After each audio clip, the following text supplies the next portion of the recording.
Hi guys, tara, samahan nyo ako. Magbablog ako ngayon.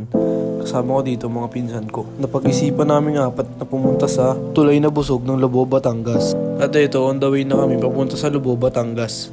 Medyo traffic dito pero sulit naman at napakaluwang nga ng kalsada na papunta ng Lobo. Eto, nakarating na nga kami sa Barangay Poblacion. Hindi ko nga alam kung saan yan eh. At nung nakalagpas nga kami, ito na yung view.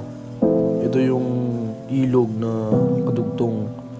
Tapos dito kami nagpark sa may tindahan. Tapos tatawid kami ng ilog dito ngayon guys. Una pa lang ayaw na namin tumuloy kasi umulan nga kahapon at napakalabo ng tubig dito. Makukulit tong kasama ko kaya tara, tawid tayo. Ito unang tapak, lubog agad yung paa. Di mo na makita yung ilalim ng ilog na yung agos napakalakas. Nadadala kami sa malalim na parte ng ilog kaya sabi ko dun tayo sa taas para medyo mababaw. At ito ang pinsan ko, si Kim.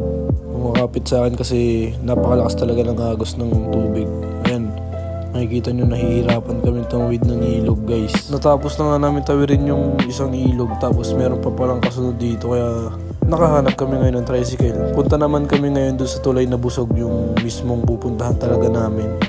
At napakabait nga nung driver kasi hinatid niya pa talaga kami doon sa gate mismo ng tulay na busog.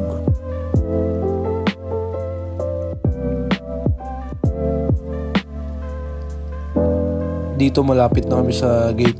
At ito nga yun yung daan papunta sa tulay na busog. Gubat na gubat. Pangiti-ngiti lang pero kabado na yung apat na yan.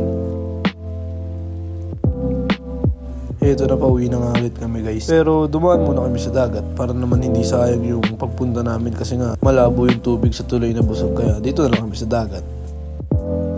Aesthetic walk yan.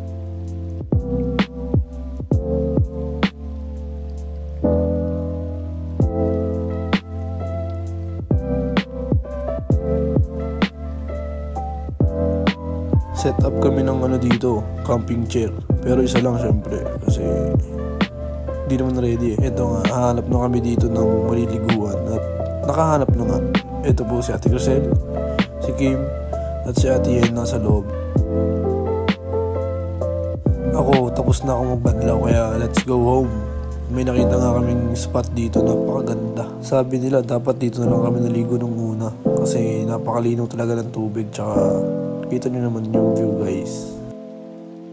Tumatalon nga si Ate Yen dyan, no? Tuwang-tuwa siya doon sa view. Napakahangin kasi tsaka napakaganda talaga.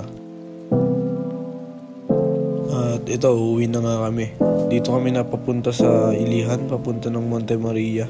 Naikot na nga namin buong Lobo kaya ayun, pagod. Ito nga pala guys yung Monte Maria dito sa Batangas. Ayun nga, natulungan na po ako ng tatlong babae, si Ate Yen, si Ate Crisel, tsaka si Kim. Kaya ayun, goodbye guys.